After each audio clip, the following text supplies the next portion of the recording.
ലോക്സഭാ തെരഞ്ഞെടുപ്പ് കഴിഞ്ഞ ആഴ്ചകൾ പിന്നിടുമ്പോഴേക്കും വിവിധ രാഷ്ട്രീയ പാർട്ടികൾ തെരഞ്ഞെടുപ്പിന് ഒരുങ്ങുകയാണ്. വിവിധ നിയമസഭാ തെരഞ്ഞെടുപ്പുകൾ ഈ വർഷം അവസാനത്തോടെ നടക്കുന്നു. അതിൽ പ്രധാനപ്പെട്ട സംസ്ഥാനങ്ങൾ മഹാരാഷ്ട്ര, ഒപ്പം തന്നെ ഹരിയാന, ജാർഖണ്ഡ്, ജമ്മു കാശ്മീർ എന്നിവിടങ്ങളിൽ ഈ വർഷം ഒടുവിൽ തെരഞ്ഞെടുപ്പ് നടക്കുകയാണ്. അതിനുള്ള ഒരുക്കങ്ങൾ എല്ലാ രാഷ്ട്രീയ പാർട്ടിയും തുടങ്ങിക്കഴിഞ്ഞിരിക്കുന്നു. BJP ആവട്ടെ മധ്യപ്രദേശിൽ അവർ നടപ്പാക്കി വിജയിച്ച ഒരു തന്ത്രം, കഴിഞ്ഞ നിയമസഭാ തെരഞ്ഞെടുപ്പിൽ മധ്യപ്രദേശിലും മറ്റുമൊക്കെ രാജസ്ഥാനിലും അവർ നടപ്പാക്കിയത് തന്ത്രം എന്തെന്ന് ചോദിച്ചാൽ കേന്ദ്രമന്ത്രിമാർക്കും കേന്ദ്ര നേതാക്കൾക്കുമായി മണ്ഡലങ്ങൾ വിഭജിച്ച് നൽകുക, അവർ അവിടെ പ്രവർത്തിക്കുക.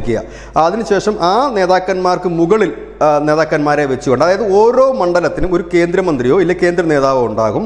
അങ്ങനെ കുറേ മണ്ഡലങ്ങൾ ചേർന്നിട്ട് ഉള്ള ഒരു ഗ്രൂപ്പിന് വേറൊരു നേതാവ് ഉണ്ടാകും. അത്തരത്തിൽ നേതാക്കന്മാരുടെ പ്രാഥമിക ലിസ്റ്റ് ഇപ്പോൾ BJP പുറത്തുവിട്ടിരിക്കുന്നു. അതനുസരിച്ചിട്ട് മഹാരാഷ്ട്രയിലെ കേന്ദ്രമന്ത്രിമാരായ ഭൂപേന്ദ്ര യാദവും അശ്വിനി വൈഷ്ണവുമാണ് മഹാരാഷ്ട്രയുടെ ചുമതലയിലേക്ക് വന്നിരിക്കുന്നത്. ധർമ്മേന്ദ്ര പ്രധാനും ബിപ്ലവ് ദേവ് കുമാർ, നമ്മുടെ ത്രിപുരയിലെ മുൻ മുഖ്യമന്ത്രി ബിപ്ലവ് ദേവ് കുമാറുമാണ് ഹരിയാനയുടെ ചാർജിലേക്ക് എത്തിയിരിക്കുന്നത്. ജാർഖണ്ഡിൽ ശിവരാജ് സിംഗ് ചൗഹാനും ഹിമന്ത് ബിശ്വ ശർമ്മയും ഒരുപക്ഷെ നല്ലൊരു ജോഡിയാണ് അവരെന്ന് എനിക്ക് തോന്നുന്നു ജാർഖണ്ഡിലേക്കുള്ളത്. കാശ്മീരിൽ G. കിഷൻ റെഡ്ഡിക്കാണ് കൊടുത്തിരിക്കുന്നത്. ഇപ്പോൾ ഇത് പ്രാഥമികമായി കൊടുത്തിരിക്കുന്ന ചുമതലകളാണ് ഈ കേന്ദ്രമന്ത്രിമാർക്ക്. ഇവരുടെ ദൗത്യം എന്ന് പറഞ്ഞു കഴിഞ്ഞാൽ വോട്ടേഴ്സ് ലിസ്റ്റിൽ പുതിയ വോട്ടർമാരെ ചേർക്കുക, ഒപ്പം തന്നെ കേന്ദ്ര സർക്കാരിൻ്റെ പദ്ധതികൾ എത്തിയവരുമായിട്ടുള്ള സംവാദങ്ങൾ, അവിടുത്തെ പ്രാഥമികമായ കാര്യങ്ങൾ. ഇതിനുശേഷം ഓരോ നിയമസഭാ മണ്ഡലങ്ങൾക്കും ഓരോ ഇൻചാർജ് ഉണ്ടാകും.